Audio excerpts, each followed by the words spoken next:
Welcome to Early Matters, the podcast on the science and policy of early childhood, hosted by Dr. Katharine Stevens. Early Matters features in-depth conversations with leading researchers, practitioners, and policy experts on what matters most for young children and their families to thrive.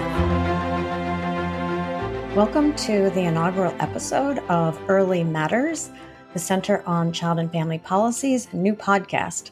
I'm Katharine Stevens, your host and the founder and CEO of the Center on Child and Family Policy. Today, I'm thrilled to be speaking with two fascinating guests, Professor James Heckman and Professor Jorge Garcia, about their recent work together.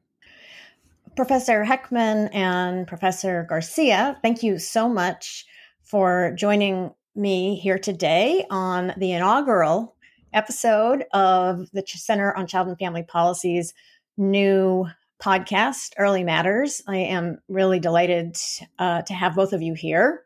It's my pleasure. Jorge is displeased. No, I'm pleased as well. You're pleased? Okay, I'm very glad you guys are pleased. I am delighted. So I'm eager to hear more about your most recent work together. But before we get to that, I'm wondering if you could each say just a bit about your background and your primary scholarly focus. Okay. Let me start, since I trained this guy in part, and so he can explain his defects by the kind of bad training he received.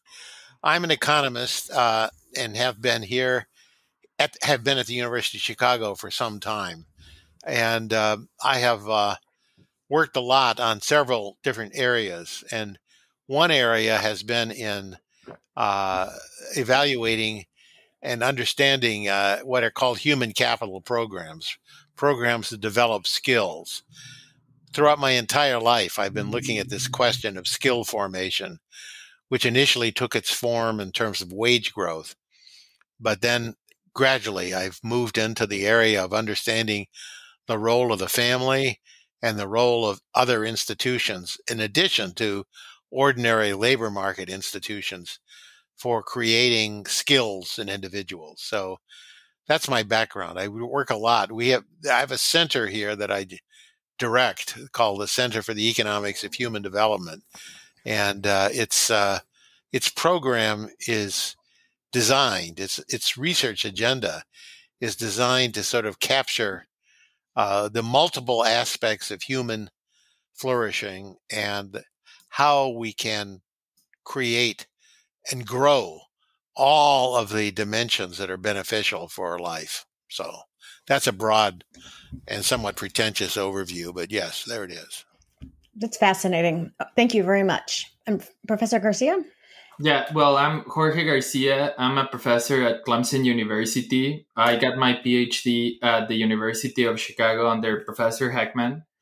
My research agenda includes some of the topics that he's mentioned. I'm really interested in trying to understand poverty and the causes of poverty and socioeconomic inequality.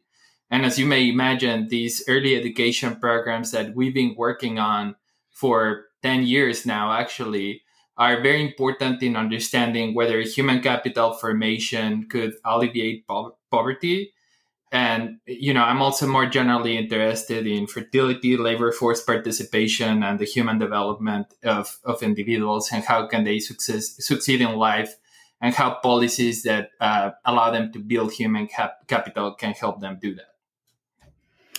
So you guys have done, based on my sort of search for this, quite a lot of work together. How really wonderful work together. How did that all get started?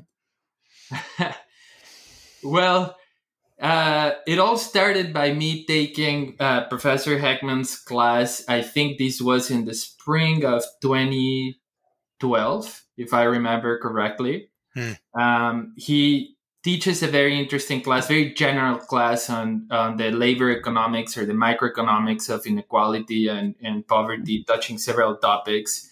And really, we just started talking about things, and things have progressed naturally. I think we have some common interests in terms of exploring policies that can help alleviate poverty.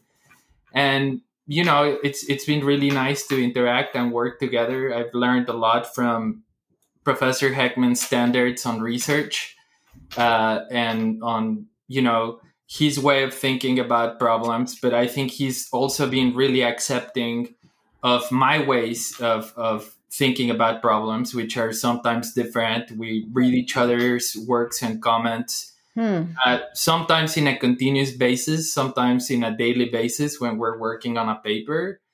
And I can just say that has been a very, very productive period of my life in terms of learning and in terms of understanding what are the best policies, or what are, sometimes you also learn a lot about policies that do not work. We have done that too.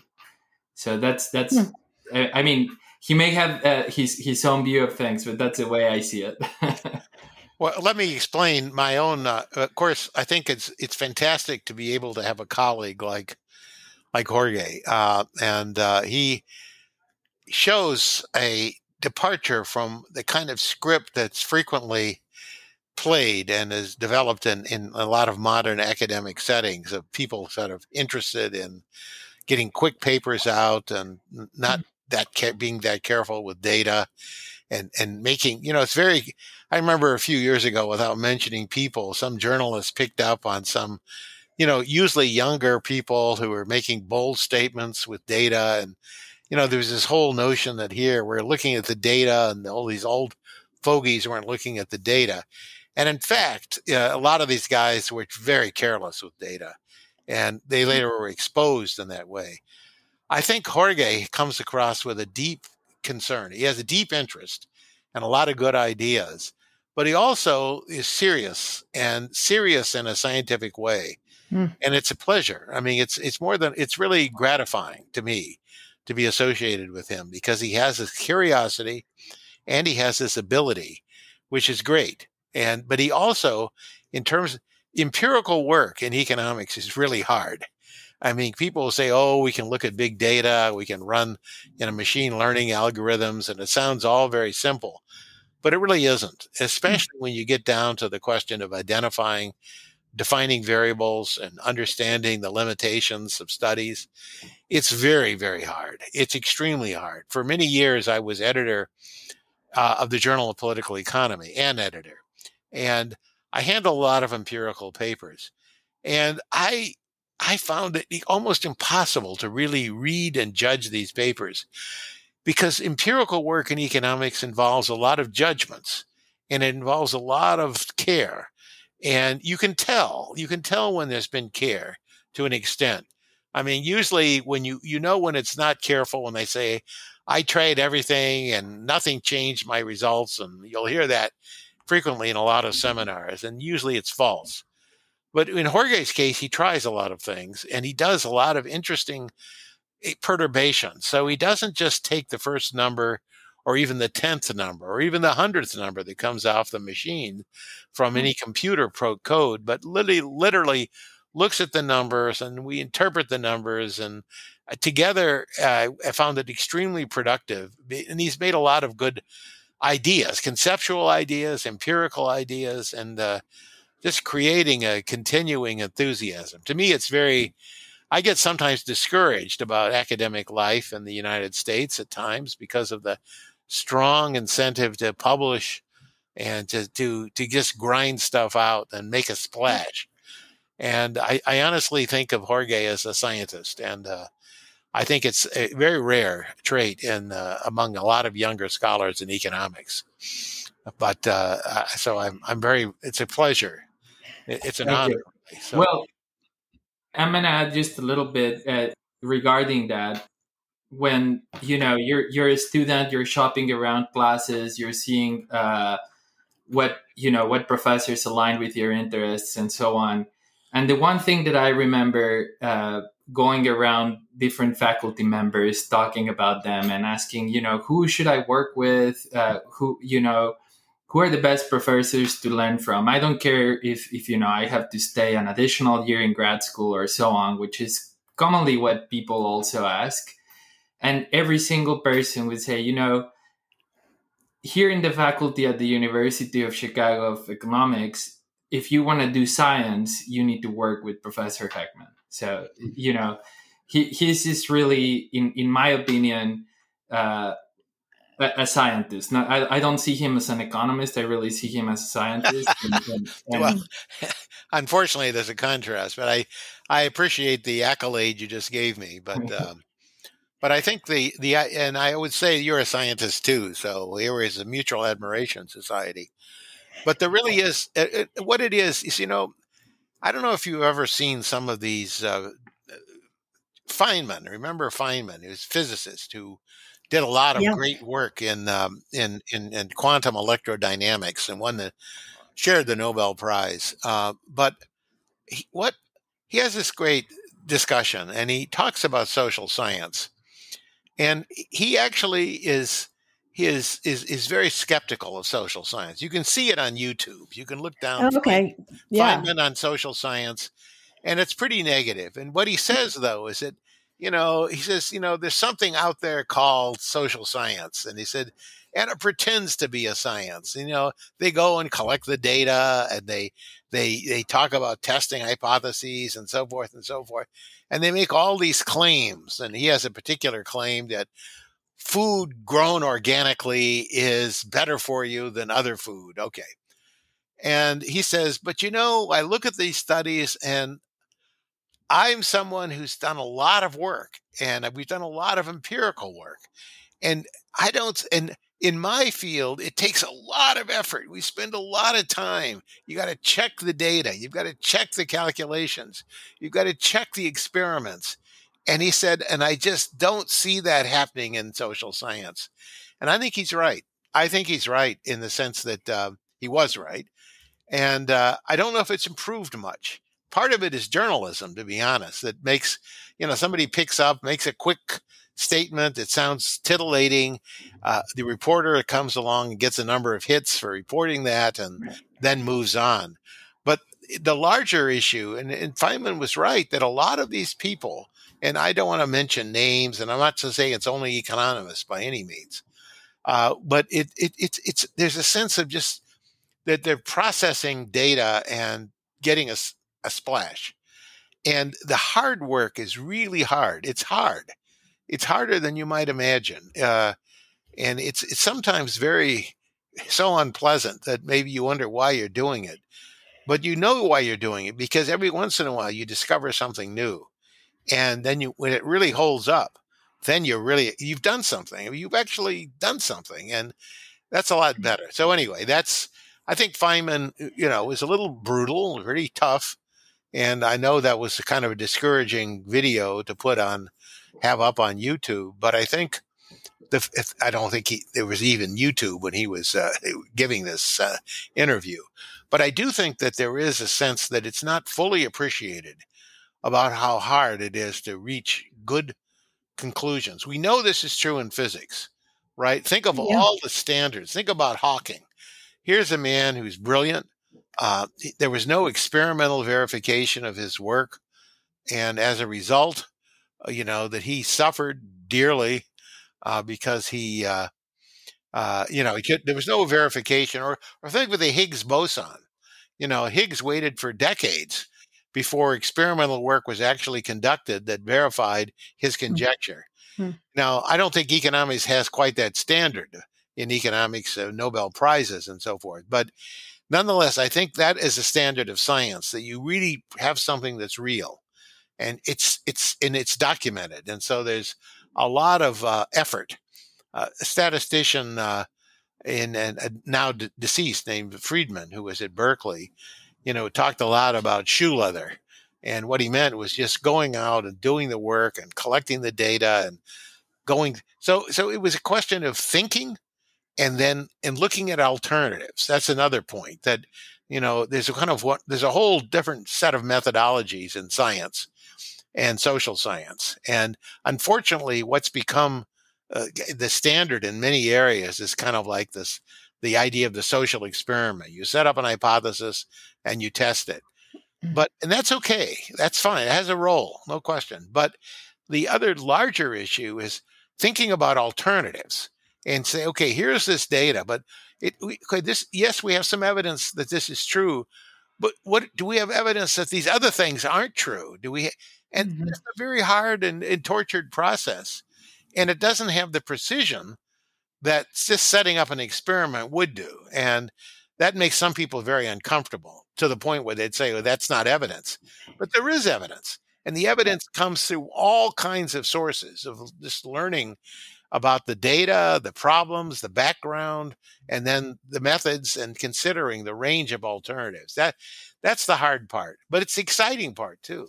So if you can narrow things down, it's nice. To have one little point is great. Anyway, Well, so I think this brings us to what I am hoping to focus on in this conversation, which is this new paper that you guys have done together. It was entitled Parenting Promotes Social Mobility Within and Across Generations.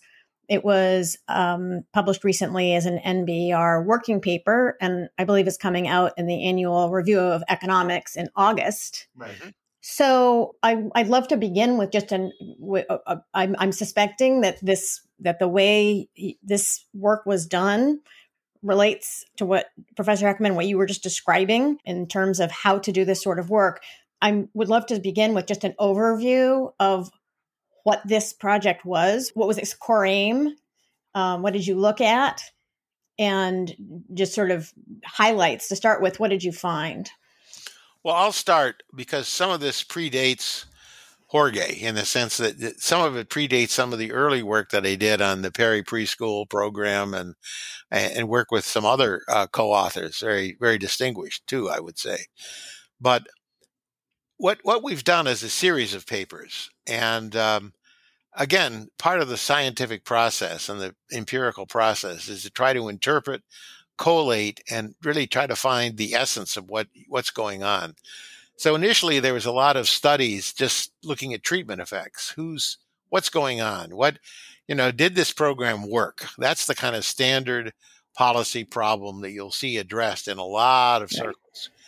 But then naturally, and at the same time, there was work being done, some of it by me, about building understanding of the nature of skill formation and going beyond the kind of simple human capital models that dominated the discussion in the 60s and 70s and 80s and even into the 90s, and started thinking about skill formation and multiple skills, cognitive, social and emotional, health, and so forth.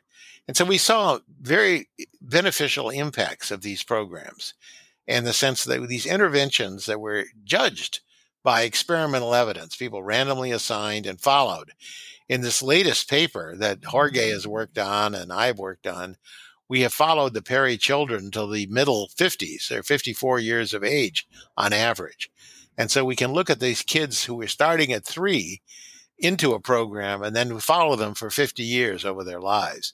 And we can see the manifestations of their different aspects of their lives, their health, their earnings, their criminal activity, their, social and emotional skills and IQ and a whole variety of things. But I think what came was, what were the mechanisms producing these successful interventions? And as the theory in economics developed, we started understanding these mechanisms a little better. And so we said, instead of just stopping with treatment effects, let's look deeply into what causes these effects. It's just a program. If the world just basically says, let's think about a successful program, and this is the mentality in a lot of the community. This is what's taught in a lot of schools about what good policy evaluation is. You come up with a list of programs and you find the one that's the best, and you say, okay, the What Works initiative in Washington State is exactly that. But it it's a very kind of casual approach. Meta-analysis is sometimes the name used. But you're not getting at what it is, what aspect of this program worked. And then we started looking at this, and then we started noticing how in every successful program, not all programs, there was this activation by the parents. And so parenting played a powerful role. And the data were of different quality on this question on different programs. but there was a universal thing that the parenting and the parent-child interactions were playing a very powerful role. And that's what led to the paper. Now, Jorge, I've spoken too much, but I think it led to, I think this kind of curiosity about why these programs worked led to an understanding of mechanism. And I would just stop here on this one point. That when people talk, there's a lot of discussion about, oh, Perry is 50 years old, 60 years old now. It's no longer relevant and so forth. The people are different. The programs have moved on and on and on and on. It misses the point. The point is that not that Perry should be replicated mindlessly, but what aspects of Perry caused its success? What aspects of ABC? What aspects of all? And then I'd done a lot of work on home visiting programs that seem to be doing pretty well. We can talk about that later, but how successful they were compared to some of these. Those are very focused, simple programs compared to the more complicated programs. And so it was intriguing to compare these programs, understand the mechanism. So sorry to talk so long. No, it is fascinating. Jorge, can you add to that and maybe help people understand what was different about this work compared to previous work that has been done on Abecedarian and Perry Preschool, for example? Yes, this actually speaks to the very point that we were talking about in the beginning, where this is work that took a long time. The idea that parenting was being activated came up actually a few years ago. Together with Professor Heckman, we were analyzing some variables that were not really analyzed, and we were digging them up and trying to understand what they meant and so on, until we actually started realizing that we not only found impacts on parenting from ages 0 to 5 in the case of Abecedarian, which that's the duration of the program. Quickly after the program starts, you start seeing differences in measures of the quality of the child-parent interaction. And then we constructed some similar variables, revisiting the archive actually, and trying to see if we were able to find some equivalent measures for the Perry Preschool project. So now imagine that what we can do, which is one of the novelties in this paper, is we can relate how the parenting that the children who were attending Perry had, right? Their parents gave them some better parenting just because they participated of the program. We can relate that to their skills and their behavior 50 years after. Mm-hmm. So these are data sets that are collected 50 years apart, and we find a very strong relationship, and we test it in several ways. And then we find that the relationships are basically essentially the same in Perry and ABC. And that's what starts speaking to mechanisms, right? It doesn't really matter whether the program is 0 to 5 or 3 to 5. What matters is that they're implementing curricula to foster the skills of the kids, and the kids are motivating the parents, right? So it's kind of an interaction that builds, and that ends up relating with follow-ups that we have at age 45 for the case of Abecedarian and age 54 for the case of Perry, which, by the way, is another of the novelties of this paper, in which we're homogenizing and harmonizing all of the data so that we have it in comparable ages, comparable measures, and so on. And we find these very strong relationships between what happened with the kids, not only at the centers, but with their parents and their families, because these end up being family policies rather than child policies. So if I can just sort of summarize what I think I hear you saying, I guess another way, tell me if this is a correct way of seeing it, that there's a program that these are both early childhood programs. They both sort of superficially look like non-parental group early education programs. Right. In fact, just to add to that, yes, many people will tell you, I could mention names, but I won't. Will tell you, oh no, ABC didn't have anything to do with parenting. And what they mean by parenting is literally a parent visit to a center or something. Right. And they seem to think that parenting is something that you teach and so forth. They don't seem to understand that parenting is something that's turned on by a child who's excited and willing to learn and engages the parent, like Jorge was saying. And so it gets to a deeper understanding of understanding how the family is at the center of child development. We've always known that, but this kind of gets to the essence of what's going on these programs. And these programs do a lot of things, but the one thing they seem to be doing, and it's more than just these two, by the way, that they are showing a lot of stimulation and engagement by the parent. And when that happens, that leads to lifetime consequences for child development. And So the way I've sort of thought of this when reading your paper is it's almost as though we describe these programs as kind of like a black box. Yes, right?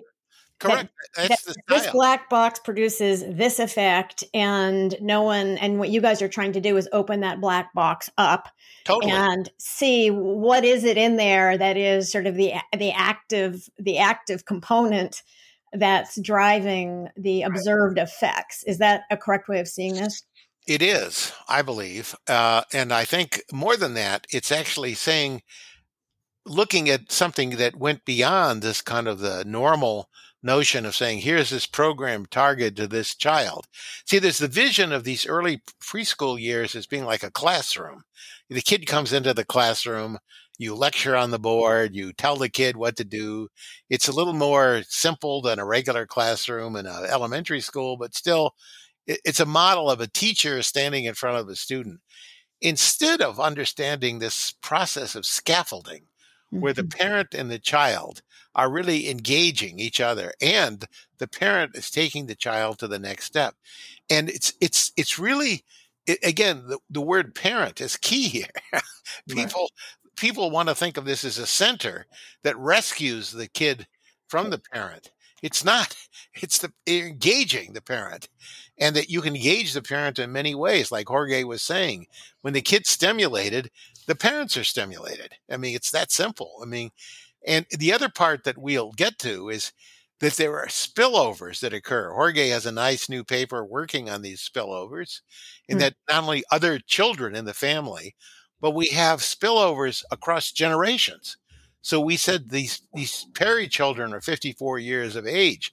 Well, now they have children of their own. We can study their children, and we can look at the effects not only on their siblings when they're in the program, then on their own children down the line. We can look at the next generation effects. And so but again, it's the whole focus changes from kind of a center-based government program, which is the way most people think about this, to something that is building around the family and enriching it. It's the family. And I think, and of course, a lot of people don't want to hear that, but it's to me, it's beneficial. Anyway, sorry, Jorge. Well, one thing I would add to this is I mentioned these measures of parent-child interactions, and that helps opening, these black box you mentioned. But another thing that helps open it is something actually much more simple that initially we actually got some pushback on it, which is the following. In the ABC program, which was a little more intensive than usual, what also happened is that de facto childcare was provided when the participants were from 0 to 5. So what happened is that the mothers went back either to the labor force or to study. So then people would say, oh, well, but then they're going to miss interaction between themselves and the kids. But we see that the interactions improve because the time constraint of the mother is being relaxed and more resources are being brought to the house, right? And then when we look at the intergenerational impact, so now imagine that we have been able to not only observe the participants of both the peri-preschool project and the Abecedarian project when they're adults, later in their adulthood, 45, 54, respectively, we ask them about their kids. And we ask them how these kids are doing, both for the treatment group, the children that received the program, but also a control group that did not receive the program. So we can make comparisons and see this intergenerational impact of the program. And we're also finding something that's very concrete in terms of mechanisms, which is less incarceration of the participants of the program leads to more presence at home, especially for male participants. And there's a big literature on male to male son interactions that are very crucial in development. So we see a generational impact of the program. So we're really getting to that. We're getting into their marriage stability. We're getting into how much money they have during the first 10 years of the kids, how stable their marriages are, and how stable the presence of the father especially is in the house.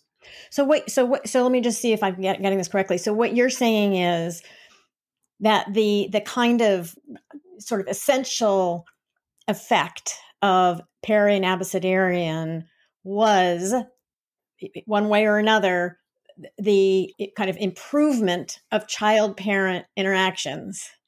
And that in the children, those children who benefited from those improved child-parent interactions 50 plus years ago, when they themselves are parents, Right. they are less likely to be in prison.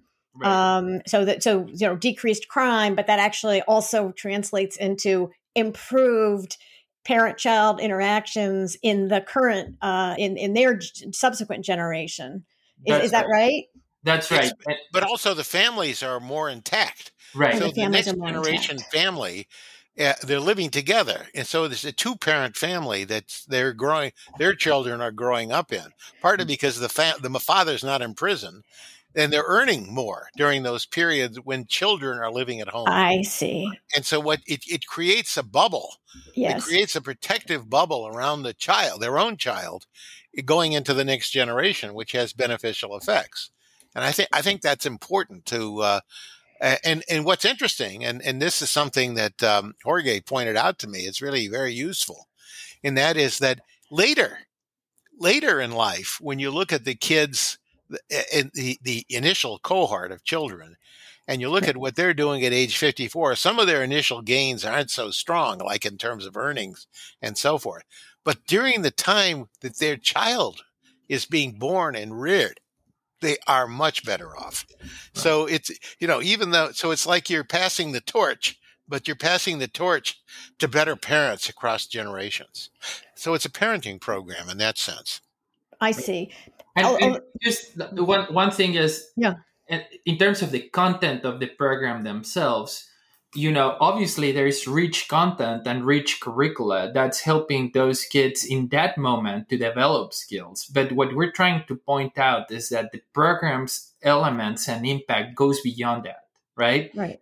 It's not only building skill in the moment, which is fundamental. We're not saying that it's not fundamental and it's not useful for the children to learn those skills.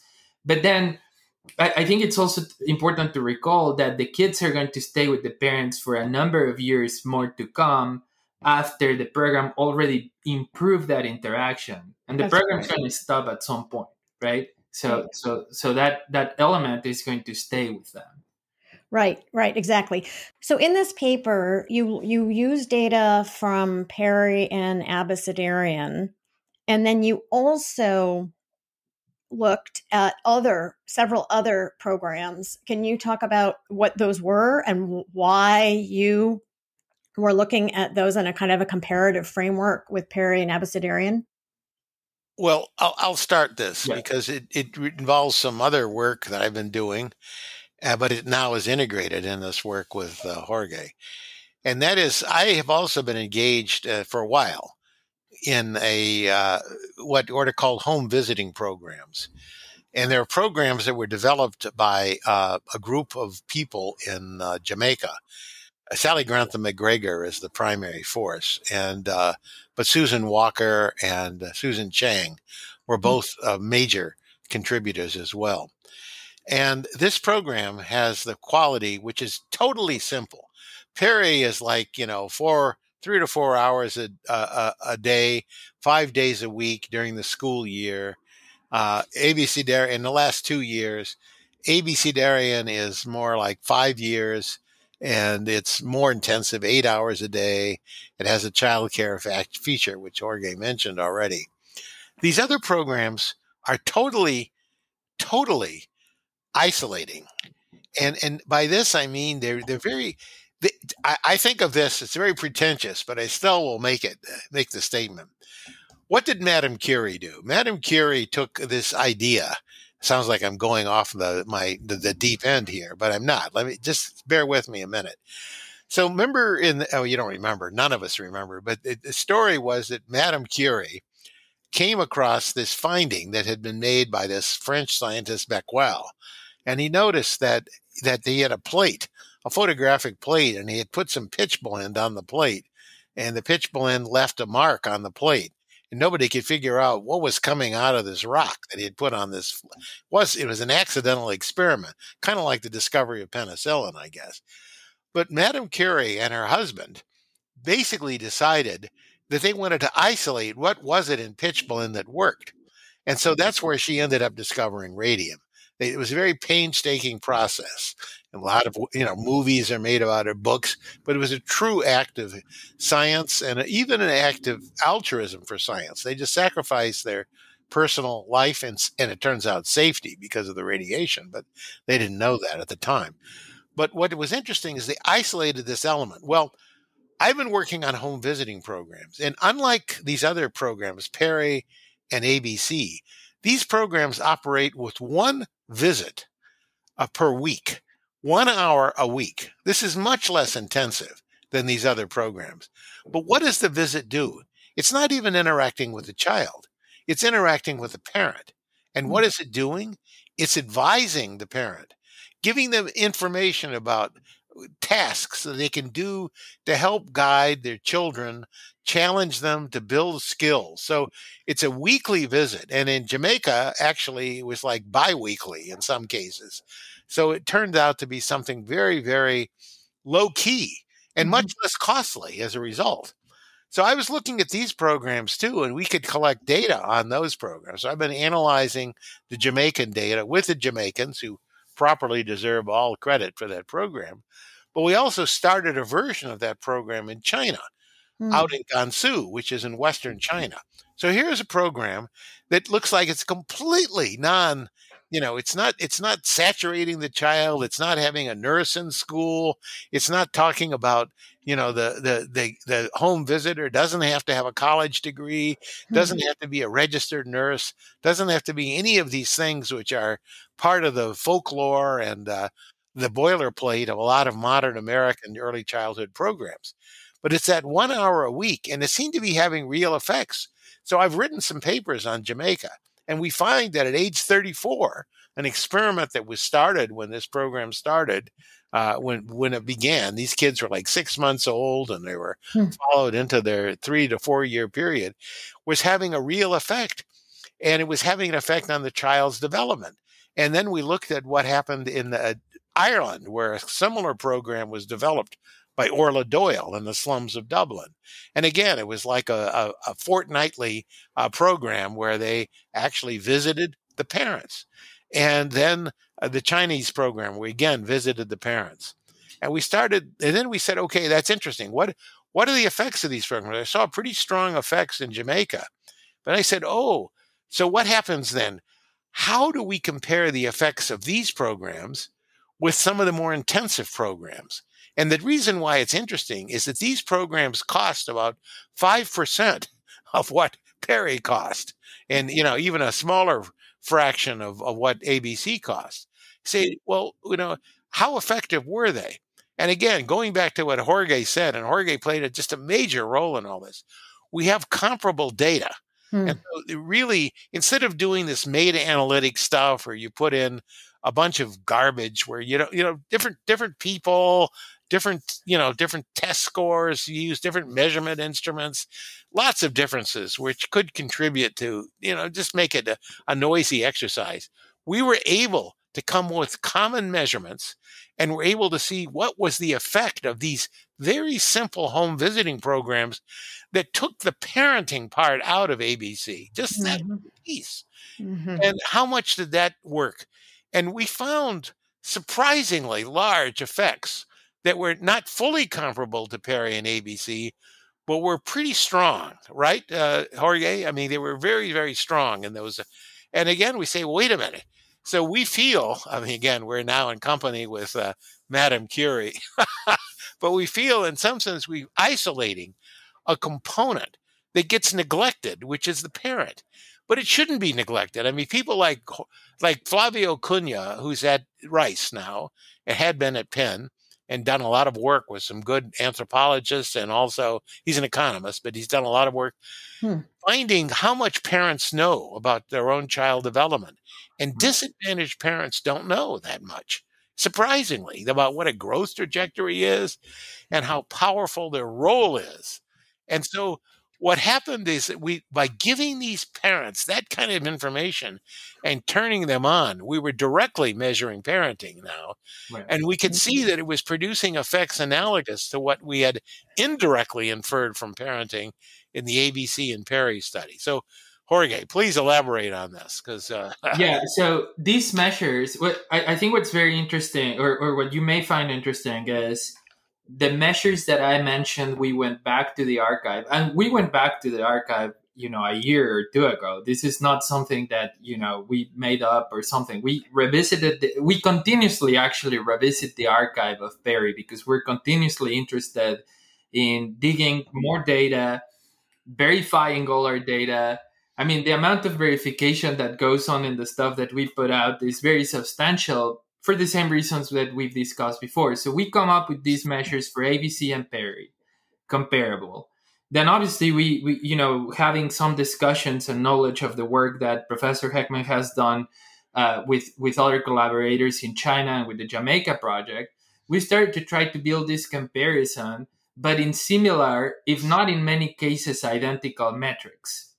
And importantly, the measures of parenting in Perry and ABC correlate really well with the measures of success of the program 50 years after, right? So if we find that early in life, these home visiting programs are causing improvements in parenting, well, I would say we have good reasons to suspect that the impacts of the home visiting programs are going to be long lasting.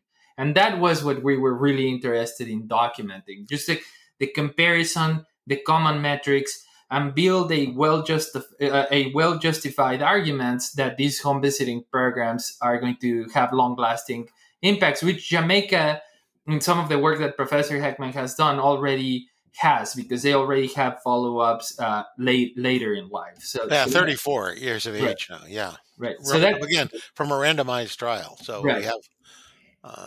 So I think to me it's exciting because, and again, it's pretentious. I know comparing ourselves to Madame Curie is a real stretch, but I think what's interesting is that I have the sense that we're isolating something that's really important, which is parenting and the family, and taking it out of the context of some kind of government program or some kind of classroom setting, which is impersonal and so forth, and getting to the essence of child development. And I think that's, to me, it's consistent with what the early child development experts like Vygotsky talked about. I mean, this is not new. Talk about scaffolding.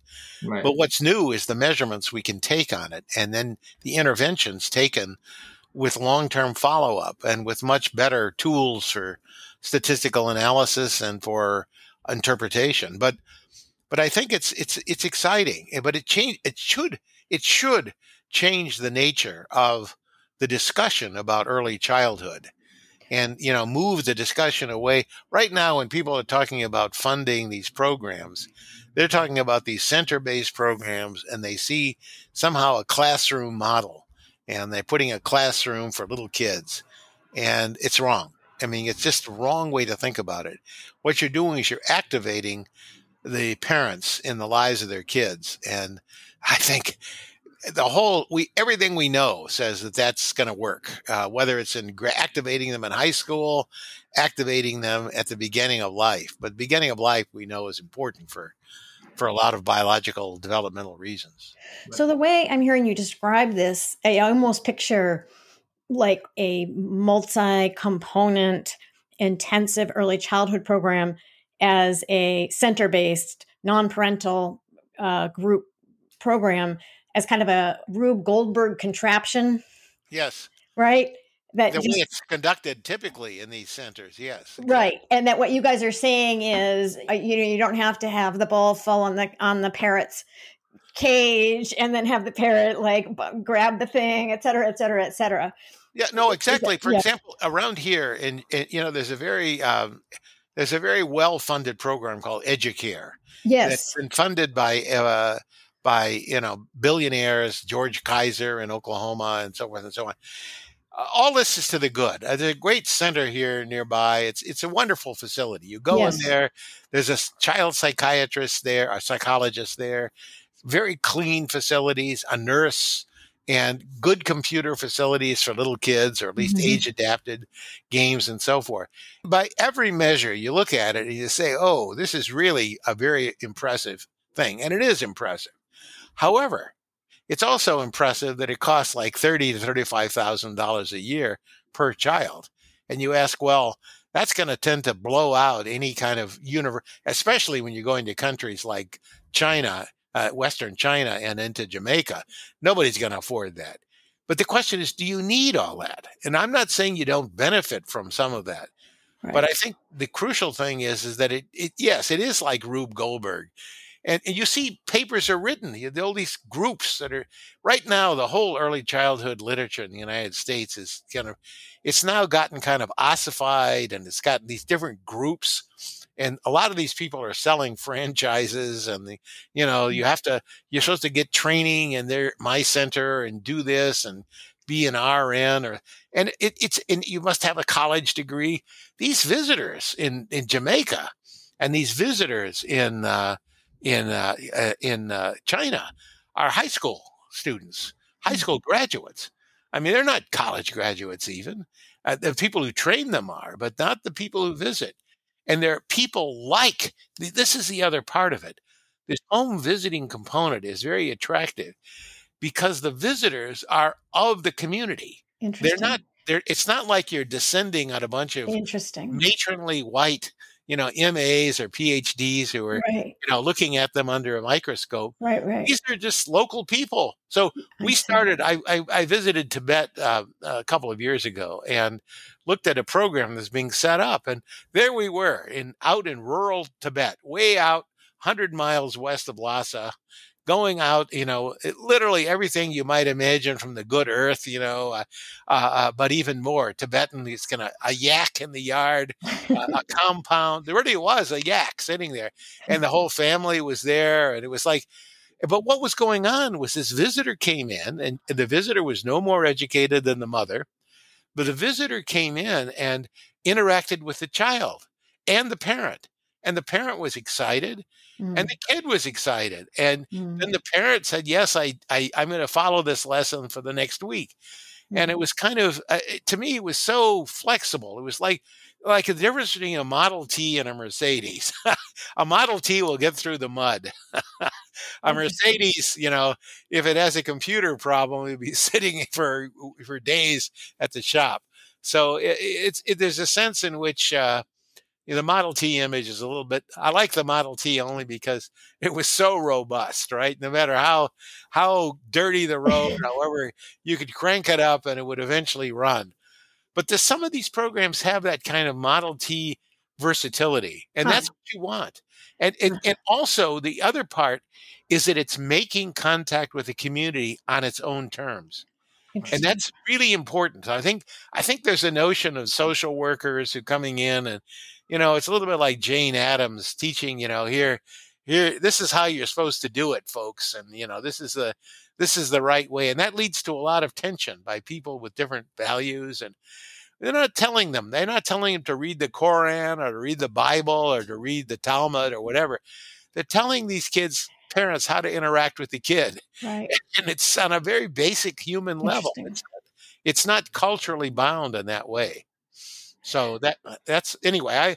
I'm excited, obviously, but I'm excited that these things are coming together. Yes. Yes. And so I guess what kind of underpins this is what the purpose, and I know you guys have both done work on this, what the purpose of public spending of public dollars on social programs should be. through what lens should we be assessing what to spend money on and why? Could you guys talk a little bit about that? Because that's really kind of all that we're discussing here sort of fits into that, right? Yes. So and actually, then some. You could yeah. want to put defense on the table, and do we need a better Navy? So just talking about social programs, right? Just for the purposes of, finishing the podcast sometime this week. No, I understand. I defer to Jorge. I'd be curious. This actually speaks to some other set of papers that we've worked on actually with Professor Heckman, which is, how to evaluate the social efficiency of expenditure in programs, right? And we mentioned, naturally, a program like Perry and ABC is going to be more expensive than the home visiting programs. But that's one side of the equation, right? I mean, it is great to have a possibility like home visiting because, like Professor Heckman says, in Jamaica or China, if you were to roll out or implement a program like Perry or ABC, that would be difficult to think about. In the US, something like Head Start is pretty much inspired in ABC and Perry. So it's possible. But then you want to talk not only about the cost, you want to talk about the benefit that these programs generate. So another set of our works has been devoted to make exactly that calculation in a rigorous way, based on the principles of economics. Part of the challenge is that in some cases you don't have long-term data, but you need long-term outcomes to evaluate the program holistically, right? Right. Okay. So what to spend and what to not spend, I think what we're more saying, and especially with this paper, is if the problem were scale, for example, there are alternatives. I don't think our papers have ever said that because Perry or ABC seem to work or have a high benefit cost ratio or anything like that, you should only do that. I think our paper is saying the contrary, right? Like there are other programs with which you can achieve similar impacts at different costs. Mm-hmm. So when you're thinking about public expenditure, I think that's what's on the table. What kind of impacts you want to generate? What are the costs of that? But also what are the benefits? And the benefits in some cases are 12 or 15 times more the cost, depending on how you account for cost and how do you account for the cost of taxation. Right. But the benefits are substantially larger than the costs. So in that way, spending in these programs is sort of a no-brainer because you're generating much more benefit than your incurring cost. Yes. And that in all of our work, that includes the cost of taxing society to fund the programs. Yes. Right. Which is, that is too complicated for me. But that is, I actually saw a reference to that in something that you guys had written recently. That is just literally beyond the scope of this podcast, but just that's an interesting concept that had never occurred to me actually, that in order to generate the money needed to fund these programs, that there are actually costs incurred on that side of it by doing that, which is the sort of question that economists understand that I think for many people it's very difficult to get your head around, like how you would but that's I think it's fair to say that dimension of the question of social spending is completely left off the table in most sort of normal public debates over this stuff. Yeah. I would add one thing to what Jorge said, and again, this is my personal perspective. And on this, I think the public spending. I think the one dimension that really troubles me about the way we approach public policy, especially social policy, is that we typically ignore the family. It sounds like we don't, but we do, in the sense that the dynamics of, even when we think about schools and we think about what makes an effective school, we ignore what the Coleman report showed, 60 years ago, really, almost 60 years ago. And namely that it was families that played the biggest role in explaining differences in student outcomes across schools, not the amount of money spent at the school. And so I think the emphasis on a lot of public policy, especially recently has been on throwing money at the problem rather than understanding the problem and then understanding how to engage the family in the case of these social policies that involve children and schooling in a more constructive way.